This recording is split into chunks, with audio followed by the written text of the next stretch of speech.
ಇಲ್ಲ ಸರ್, ನೀವು ಫ್ರೆಶ್ ಆಗಿ ಬಂದ್ರೆ ಸ್ವಲ್ಪ ಉತ್ತರ ಕರ್ನಾಟಕಕ್ಕೆ ಫ್ರೆಶ್ ಯೋಜನೆಗಳು ಬರ್ತೈತೆ ಅಂತ ನಾನು ಕೂಡ ನಿಮ್ಗೆ ಸಮಯ ಕೊಟ್ಟು ಆರಾಮ್ಸೆ ನಮ್ಮ ಪನ್ನಣ್ಣ ಎಲ್ಲ ರೆಡಿ ಮಾಡ್ತಾ ಹೇಳ್ತಾ ಇದ್ರು. ಪನ್ನಣ್ಣ ಎಲ್ಲ ರೆಡಿಯಾಗಿ ಬರ್ತಾ ಇದ್ದಾರೆ ಅಂತೇಳಿ ಖುಷಿಯಾಗಿ ಬಂದಿದ್ದೀರಾ. ಖುಷಿಯಾಗಿ ಅನೌನ್ಸ್ ಮಾಡಿ ಇಡೀ ಉತ್ತರ ಕರ್ನಾಟಕದ ಜನ ನಿಮ್ಮನ್ನು ಮೆಚ್ಚೋ ರೀತಿ ಒಂದು ಹೇಳಿಕೆಯನ್ನು ಕೊಡಿ ಅನ್ನೋದನ್ನ ನಾನು ಕೂಡ ಸ್ವಾಗತ ಮಾಡ್ತೀನಿ. ಏಕೆಂದ್ರೆ ನಿನ್ನೆ ನೀವು ಸ್ವಲ್ಪ ಬಹಳ ಸಿಟ್ಟಾಗಿ ಮಾತಾಡ್ಬಿಟ್ರಿ ಇವ್ರ ಮೇಲೆ, ನಮ್ಮ ಬೆಲ್ಲದ ಮೇಲೆ. ಆರೋಗ್ಯ ಸರಿಗಿಲ್ಲ ಅಂತ ನಾವು ಓದಿದ್ದು ಪೇಪರ್ ಅಲ್ಲಿ. ಈಗ ಆರೋಗ್ಯ ಸರಿಗಿದೆ, ಸ್ವಲ್ಪ ಒಳ್ಳೆ ಸುರೇಶ್ ಭರವಸೆಯನ್ನ ಕೊಡಿ ಸರ್ ಉತ್ತರ ಕರ್ನಾಟಕದ ಜನರಿಗೆ. ಇವತ್ತು ಚರ್ಚೆ ಮಾಡೋದು ಬೇಡ,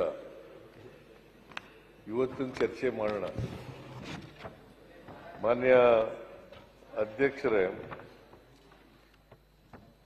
ಉತ್ತರ ಕರ್ನಾಟಕದ ಅಭಿವೃದ್ಧಿ ಬಗ್ಗೆ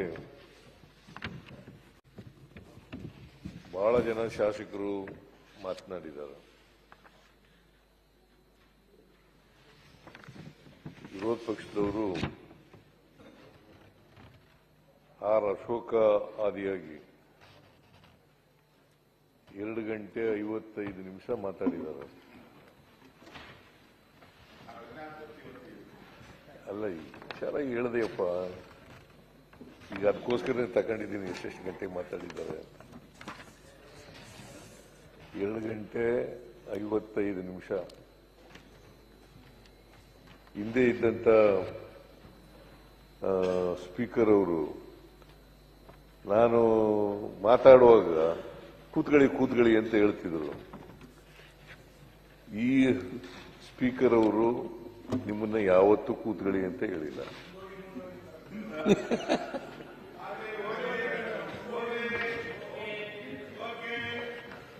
ಎಷ್ಟು ಮಾತಾಡೋಕ್ಕೂ ನಿಮ್ಗೆ ಅವಕಾಶ ಕೊಡ್ತಾರೆ. ಸೊ ಅದರಿಂದ ರೂಲಿಂಗ್ ಪಾರ್ಟಿಯವರು, ಅಪೋಸಿಷನ್ನವರು, ಜೆಡಿಎಸ್ನವರು, ಆಮೇಲೆ ಯತ್ನಾಳ್ ಅವರು ಕೂಡ ಮಾತಾಡಿದ್ದಾರೆ. ರೂಲಿಂಗ್ ಪಾರ್ಟಿಯವರು ಎಷ್ಟು ಜನ ಮಾತಾಡಿದ್ದಾರೆ ಅಂತಂದ್ರೆ 17 ಜನ ಮಾತಾಡಿದ್ದಾರೆ.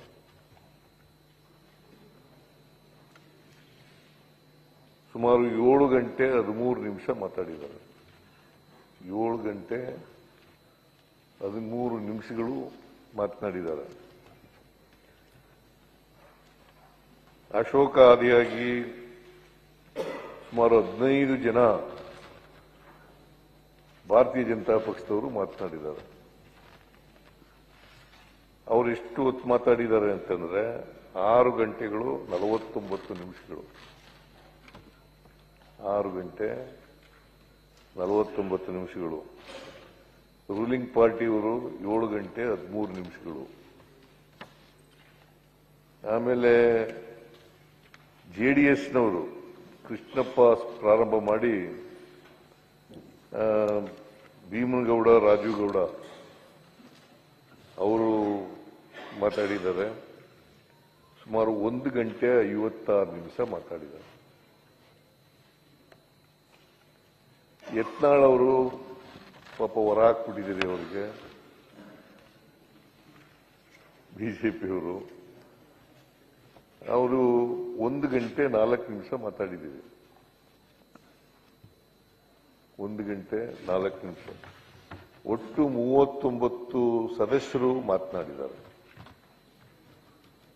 39 ಸದಸ್ಯರುಗಳು 17 ಗಂಟೆಗಳ ಕಾಲ, 17 ಗಂಟೆಗಳು ಮತ್ತು 2 ನಿಮಿಷ, 17 ಗಂಟೆಗಳು 2 ನಿಮಿಷ ಉತ್ತರ ಕರ್ನಾಟಕದ ಸಮಸ್ಯೆಗಳ ಬಗ್ಗೆ ಚರ್ಚೆ ಮಾಡಿದ್ದಾರೆ.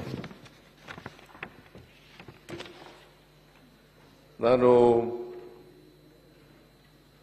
ಅವರೆಲ್ಲರಿಗೂ ಕೂಡ ಯಾರ್ಯಾರು ಉತ್ತರ ಕರ್ನಾಟಕದ ಬಗ್ಗೆ ಮಾತನಾಡಿದರು ಅಶೋಕ್ ಆದಿಯಾಗಿ ಎಲ್ರಿಗೂ ಸರ್ಕಾರದ ವತಿಯಿಂದ ಮತ್ತೆ ವೈಯಕ್ತಿಕವಾಗಿ ಧನ್ಯವಾದಗಳನ್ನು ಹೇಳಲಿಕ್ಕೆ ಬಯಸ್ತಾ ಇದ್ದೇನೆ.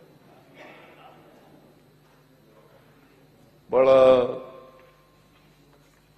ಕೆಲವು ಸದಸ್ಯರುಗಳು ಅಶೋಕ್ ಆದಿಯಾಗಿ ಉತ್ತಮವಾದಂತಹ ಸಲಹೆಗಳನ್ನು ಕೂಡ ಕೊಟ್ಟಿದ್ದಾರೆ. ಆದರೆ ಕೆಲವರು ಸರ್ಕಾರದ ಮೇಲೆ ಏನೂ ಮಾಡಿಲ್ಲ ಅನ್ನೋ ರೀತಿಯಲ್ಲೂ ಕೂಡ ಮಾತಾಡಿದ್ದಾರೆ. ಅವ್ರಿಗೂ ಟೀಕೆ ಮಾಡಿರತಕ್ಕಂಥವ್ರಿಗೂ ಕೂಡ ಧನ್ಯವಾದಗಳು. ಒಳ್ಳೆ ಉತ್ತಮವಾದಂತಹ ಸಲಹೆಗಳು ಕೊಟ್ಟಿರ್ತಕ್ಕಂಥವ್ರಿಗೂ ಕೂಡ ಧನ್ಯವಾದಗಳನ್ನು ಹೇಳಲಿಕ್ಕೆ ಬಯಸ್ತಾ ಇದ್ದೇನೆ. ಆಮೇಲೆ ಈ ಸಾರಿ ಒಂದು ವಿಶೇಷ ಏನಪ್ಪಾ ಅಂತಂದ್ರೆ, ಅಸೆಂಬ್ಲಿ ಪ್ರಾರಂಭ ಆದಂತ 2ನೇ ದಿನನೇ ಉತ್ತರ ಕರ್ನಾಟಕದ ಬಗ್ಗೆ ಮಾತಾಡಲಿಕ್ಕೆ ಪ್ರಾರಂಭ ಮಾಡುತ್ತೆ. ಬಹುಶಃ 2006ರಲ್ಲಿ ಪ್ರಾರಂಭ ಆಯ್ತಲ್ವ ನಮ್ಮ ಅಸೆಂಬ್ಲಿಯಲ್ಲಿ ಉತ್ತರ ಕರ್ನಾಟಕದಲ್ಲಿ. ಬೆಳಗಾವಿನಲ್ಲಿ 2006 KLE ಸೊಸೈಟಿನಲ್ಲಿ ಪ್ರಾರಂಭ ಆಯಿತು. ಅಲ್ಲಿಂದ ಇಲ್ಲಿವರೆಗೆ ಅಸೆಂಬ್ಲಿ ಶುರುವಾದ ದಿನ 2ನೇ ದಿನ ಅರ್ಜನ್ ಆಯಿತು. ಬಹುಶಃ ಅವತ್ತೇ ಪ್ರಾರಂಭ ಆಯ್ತಿತ್ತ ಏನೋ, ಅರ್ಜನ್ ಆಗೋಯ್ತು. ಮೇಟಿಯವರು ಸತ್ತದ್ರಿಂದ ಅರ್ಜನ್ ಆಗಿತ್ತು, ಸಿಟ್ಟಿಂಗ್ ಮೆಂಬರ್ ಸತ್ತದ್ರಿಂದ.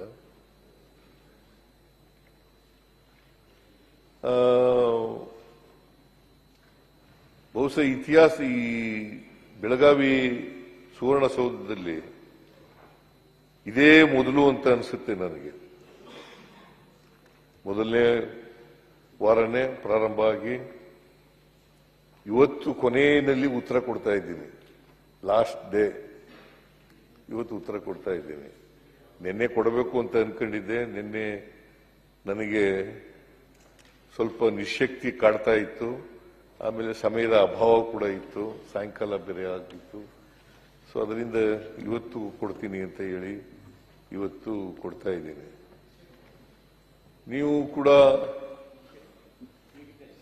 ಸದನದ ಅಧ್ಯಕ್ಷರು ಅವಕಾಶ ಮಾಡಿಕೊಟ್ಟಿದ್ದೀರಿ ಉತ್ತರ ಕರ್ನಾಟಕದ ಬಗ್ಗೆ ಮಾತಾಡಲಿಕ್ಕೆ. 2ನೇ ದಿನನೇ ನೀವು BScನಲ್ಲಿ ಹೇಳಿದ್ರಿ, ಮೊದಲನೇ ದಿನನೇ ಮಾಡೋಣ, ಪ್ರಾರಂಭ ಮಾಡೋಣ ಅಂತ ಹೇಳಿ. ವಿರೋಧ ಪಕ್ಷದವರು ಹೇಳಿದ್ರು, ನಾನು ಹೇಳಿದೆ ನಾವು ರೆಡಿ ಇದ್ದೀವಿ, ಉತ್ತರ ಕರ್ನಾಟಕದ ಬಗ್ಗೆ ಚರ್ಚೆ ಮಾಡಲಿಕ್ಕೆ ರೆಡಿ ಇದ್ದೀವಿ ಅಂತ ಹೇಳಿದೆ. ನೀವು ಕೂಡ ಅವಕಾಶ ಒದಗಿಸ್ಕೊಟ್ಟಿದ್ದೀರಿ. ಅದಕ್ಕೋಸ್ಕರ ನಿಮಗೆ ಮತ್ತೆ ವಿರೋಧ ಪಕ್ಷದವರಿಗೆ ಎಲ್ಲರಿಗೂ ಕೂಡ ಮತ್ತೊಮ್ಮೆ ಧನ್ಯವಾದಗಳನ್ನು ಹೇಳಲಿಕ್ಕೆ ಬಯಸ್ತಾ ಇದ್ದೇನೆ. ಅಲ್ಲ, ಈಗ ಶಕ್ತಿ ಬಂದಿದೆಯಾ ಸರ್ ನಿಮ್ಗೆ? ಶಕ್ತಿ ಬಂದಿದೆ ತಾನೇ? ಈಗ ಮಾತಾಡ್ಬೇಕು. 2 ಗಂಟೆ ಮಾತಾಡ್ತೀನಿ ಅಂತ ಹೇಳಿದ್ರೆ ಶಕ್ತಿ ಬಂದಿದೆ. ನನ್ಗನ್ಸುತ್ತೆ ನಿಮ್ಗೆ ರಾಜಕೀಯವಾಗೂ ಶಕ್ತಿ ಬಂದಿದೆ ಅಂತ ನನಗೆ ಅನ್ಸಿದೆ. ಈಗ ರಾಜಕೀಯವಾಗಿ